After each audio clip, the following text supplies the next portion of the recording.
Hey, what's up, everybody? It's Charles Sabanson, and welcome you guys to another episode of the DREAMERSPRO show. We cover everything from sports, hot topics, classic debates, entertainment, and we'll give you guys a fresh perspective on things and how we see them. And today we got a great show for y'all. We got somebody else who's pissed off at Stephen A. Smith. But before we get into it, please make sure you like the video and sub to the channel. So, long time good friend of Stephen A. Smith, Michelle Beadle, is pissed off out. I'm just being facetious here. Michelle Beadle is not a fan of Stephen A. Smith whatsoever. So as you guys know, last year, I believe it was during the Eastern Conference Finals or the NBA Finals. I don't remember exactly when. I think it might have been the finals. Stephen A. Smith was at one of the games, I believe in Indiana or something. And somebody took a picture of him playing Solitaire on his phone. All right. And as if that wasn't bad enough, Stephen A. Smith then comes back and starts shouting at the blah, blah, blah, you know how he normally does. And then not too long ago, I think this week, I think he did some kind of sponsorship or brand partnership or whatever, I think with Solitaire. I saw some kind of weird ad. I didn't watch too much of it. And I'm like, okay, whatever. It's 2025. These things happen, whatever. Well, apparently, former ESPN analyst Michelle Beadle wasn't a fan of this. And she absolutely ripped into Stephen A. Smith. I want to read the headline from an article from Awful Announcing saying, Michelle Beadle ripped Stephen A. Smith over Solitaire scandal. I pray for the downfall. What? All right, let's continue on. It says, Michelle Beadle doesn't have much reason to extend any graces toward ESPN star Stephen A. Smith. The First Take host blindsided Beadle earlier this year by announcing a new Sirius XM radio show in her time slot before Beadle had an idea her job was in jeopardy. Now, off of Sirius XM and her own platform with co-host Cody Decker, who was also bounced by Stephen A. Smith when Stephen A. Smith came knocking, Beadle is telling it how she sees it.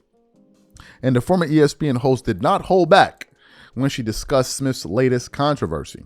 Earlier this week, Stephen A. Smith endorsed an app called Solitaire Cash, owned by Papaya Gaming, as a means of capitalizing on his viral moment in which he was caught playing solitaire during the NBA Finals earlier this year. A court recently found Papaya defrauded customers by introducing bots into competitors that would purportedly only feature other human players. Those bots were able to determine outcomes for the players, either win or lose, costing players real money. Numerous top ESPN personalities joined Smith in endorsing the app. Beadle is fed up. On the latest episode of Beadle and Decker, she unloaded on Smith for what she sees as gross behavior. Honestly, I'm not a religious person, but I pray for the downfall, said Beadle per Barrett Media. It's gross. Man, you got to have principles in this thing. ESPN pays him $1 gazillion to get a lot of stuff wrong and yell, Beadle continued. He gets caught playing solitaire during the NBA freaking finals. You created this monster. He is bigger than you now. And that's exactly your fault. You let him run rampant all over that company. He made you look like fools for handing him a blank check in the first place, she added. He didn't give a bleep about the stuff that he gets paid $1 gazillion to talk about. Now he's turning around and turning it into a money-making opportunity. Then the money-making opportunity looks like a fraudulent crap business to begin with. It didn't stop there. It continues on. I don't know how much shilling is going on behind the scenes, but people in our industry have embarrassed themselves in ways I don't think I've ever seen, Decker said. Then continues on. You have them all fighting for solitaire ads for Stephen A. Smith.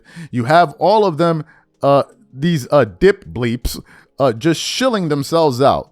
Let's just call it what it is.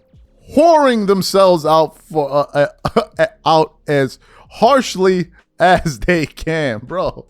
They went in on you, man. They went in. Well, what are my thoughts about all of this? Look. Clearly, Michelle Beadle isn't a fan of Stephen A. Smith. And I can understand that. Why? Because Stephen A. Smith, he can be polarizing. Let's just put it like that. He can turn people off. And I think one of the things that turns people off about Stephen A. Smith is that in moments when he gets things wrong, instead of just saying, hey, man, look, guys, I messed up, he doubles down, triples down, quadruples down. And that really turns a lot of people off. So even with this incident during the NBA Finals when he was playing Solitaire, he was even shouting back at people. Like, how dare you say that? I'm like, bro, like what are we doing here? Even the thing with Kwame Brown, instead of just saying, hey, man, look, I went too far with it. I shouldn't have said this. I shouldn't have said. He doubled down then, went and put out a low light reel, right? It's just, that's just the way it is. Now, in terms of these guys, all of them at the network promoting this Solitaire app, isn't it the world we live in? Now, I played Solitaire when I was young. I never understood the game. I never really liked it, to be honest with you, but I guess a lot of people do. Hence the reason he's marketing it. But look, at this point is one big money grab. Everybody trying to make money, man. Everybody trying to get to the bag. Everybody is moolah hungry. Everybody trying to stack their bread. Everybody trying to get paid. And if it means for Stephen A. Smith to take your spot at Sirius XM, so be it.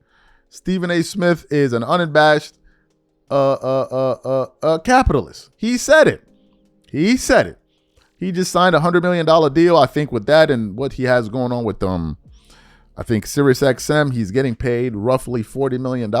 You better believe at the end of all of this, he's going to try to re-up and try to get 80 or 50 or 60 or $70 million. Why? Because Stephen A. Smith is trying to chase Joe Rogan. And look, I understand that, it's good to make money. Everybody wants to be successful. I would never tell you not to make money because I would never tell you that because it costs money. You need money to do things in this world. So I would never tell you that. I would just say this, though. And look, I think it happens to all of us. Sometimes you can be doing well for yourself, but you may still feel empty because you're still comparing yourself to other people. You're like, well, I'm doing this, but he's doing that, and I'm trying to figure out how I can do that. And just know that thing never ends because you're always going to find somebody doing better than you. You're always going to find someone that's doing better than you. So at a certain point, you got to kind of understand what makes you happy, right? And what your limit is. Not your limit in terms of, okay, I don't want any more money beyond this. No, but once you understand the things that make you happy, then you understand that you're not in this constant pursuit because you can go to your grave still never being fulfilled. One person that reminded me of that? Grant Cardone. Grant Cardone used to talk like a poor person. Grant Cardone would always be complaining about, like, I think there was a video that Marco and I discussed a few years ago where he talked to this guy and he said, Grant Cardone was talking to this guy and he goes, so how much money did you make this year? He said, man, Grant Cardone wasn't the one responding. He's the one that asked the question. And the guy goes, I think we made like 150 million or some number like that, or like some number, like a very high number. And Grant Cardone says to the guy, how can you live with yourself? Like as if to say, like, that's all you did? Like, how can you live with yourself, right? And the reason Grant is saying stuff like that, because he's looking at Mark Cuban and these guys, right? Mark Cuban is a billionaire. So he's like, I'm making all this money, but Cuban is a billionaire, right? Forgetting that Cuban is looking at the next guy who's maybe worth 100 billion, like a Steve Ballmer, right? And then Ballmer may be looking at the next guy like Musk. Oh, by the way, y'all heard Elon Musk just got $1 trillion payout. So I guess he just ended the game for everybody, right? So in the pursuit of making money and all that, you miss the point at times. You're doing good, but because you're so busy looking at the next guy and how well the next guy is doing, you can never appreciate how well you're doing. And you got to be careful with that.